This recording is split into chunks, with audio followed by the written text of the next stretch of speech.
प्रतीक जी, आपने बात बिहार से शुरू की थी और संगीता मुझसे मिल के जाइएगा जी। हाँ प्रतीक जी, आपने नफरत की और देश को तोड़ने की बात की थी, शुरुआत विषय हाँ, रखा। बिल्कुल बिल्कुल। बात तो कांग्रेस और बाकी लोगों ने की, पूरे चुनाव में की, जातिवाद का आग सुलगाने की कोशिश की, धुआं उठाने की कोशिश की, इन्होंने सनातन के बहाने मजहब को लड़ाने की कोशिश की, और अब जब ये चुनाव हार गए तो उत्तर भारत और दक्षिण भारत को लड़ाने की कोशिश की। इस प्रकार मोहब्बत की दुकान का नाम बोलकर नफरत का सामान अगर बाजार में बेचने निकलेंगे तो भारत की जनता वही जवाब देगी जो अभी 3 राज्यों के चुनाव में इनको मिला है। और तेलंगाना वालों को अगर पता होता कि जिसको मुख्यमंत्री ये बनाएंगे वो भारत माता की बजाय सोनिया जी को तेलंगाना की माता बताएंगे और बिहारियों का डीएनए कमतर करके बताएंगे तो इनको उसी समय रोक देती। ये भाषा होनी चाहिए क्या? नहीं, ये भाषा होनी चाहिए। नहीं, ये भाषा होनी चाहिए। आप कौन सोनिया जी की माता बोला रहा है? नहीं, कौन कह रहा है क्या? सोनिया जी तेलंगाना की माता है।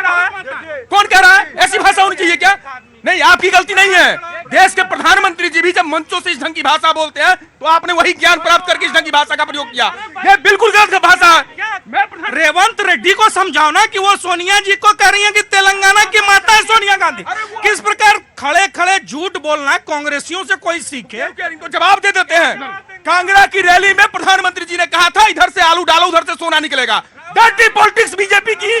राहुल गांधी के बारे में ये कह दिया। पूछो आप, लोग कहते हैं राहुल गांधी ने।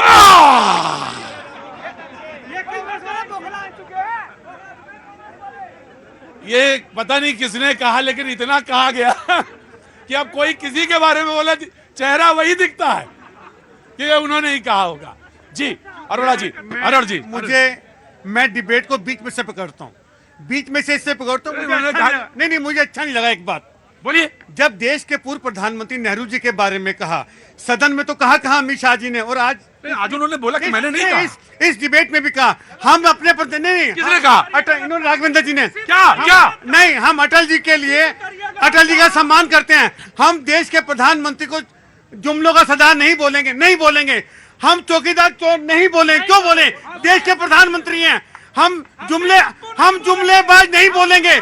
हम देश के प्रधानमंत्री को सम्मान करते हैं। हम बहरूपिया नहीं बोलेंगे।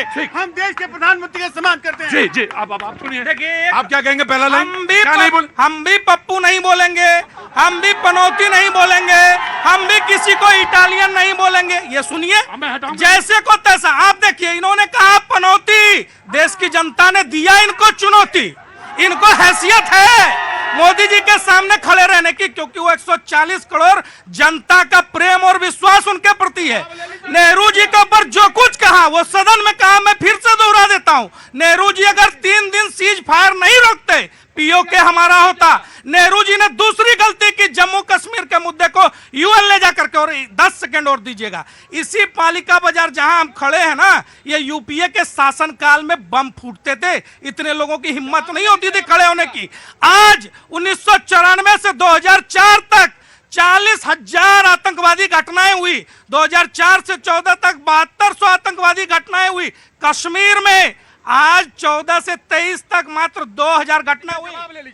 देखिए प्रतीक जी, इनका संस्कार है गाली देना। सोनिया का पुत्र बोल रहे थे, सोनिया माता बोल रहे थे। सोनिया जी एक महिला के नाते सम्मान दे दीजिए। सुनिए, बीच में नहीं बोलता मैं। बात यह है कि जब आप भारत की बात करते हैं, आप कश्मीर की बात करते हैं, राम की बात करते हैं, करिए, सारी बातें करिए। मैं बात करता हूं, मोदी जी ने कहा था महंगाई कम करेंगे। मोदी जी ने कहा था गरीबों के लिए घर मिलेगा और यहाँ बेघर घर है। और मोदी जी ने कहा था डीजल पेट्रोल 40-50 रुपए होगा। तो हाथ कंगन को आरसी क्या, पढ़े लिखे को फारसी क्या। तो भाजपा आपको मुद्दों से भटकाएगी, आपके चीजों से भटकाएगी, लेकिन आपको काम पे नहीं लगाएगी। तो काम चाहिए।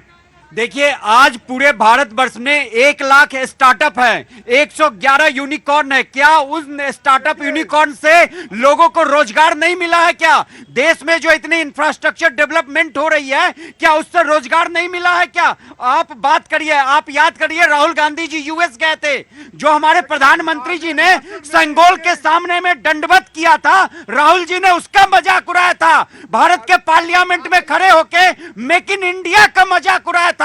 आज उसी मेक इन इंडिया के तहत तेजस बना के हम बाहर देश।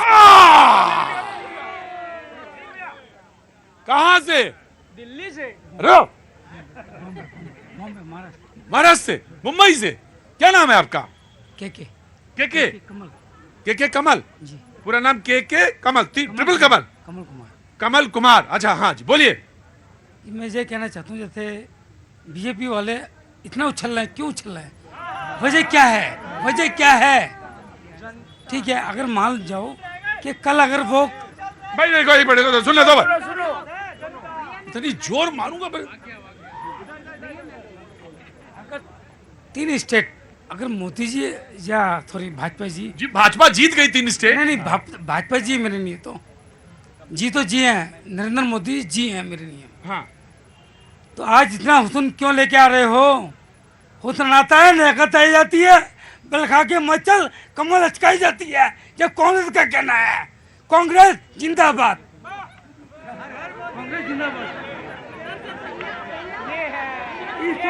ये दिल्ली है? देखिए के कमल, क्या पूरा नाम क्या है आपका? के कुमार कमल, या ट्रिपल के, या के स्क्वायर, जो भी है। दिल्ली में आके दिल्ली की बुरी आदतें मत सीखिए। वजह मैं बता रहा हूं कि बोलने का जब मौका मिलेगा खड़बड़ा जाएंगे आप। जी भैया, कांग्रेस की जो ग्वालियर, मैं मध्य प्रदेश ग्वालियर से हूँ, वहाँ मध्य प्रदेश की जनता ने उनको जवाब दिया है। जिस तरह से ज्योतिरादित्य सिंधिया जी के लिए प्रियंका जी जो बोल के गई, छोटी हाइट, अब आज की डेट में कांग्रेस को छोटी हाइट कर दिया वहाँ पर इतनी सत्ता दिलाकर।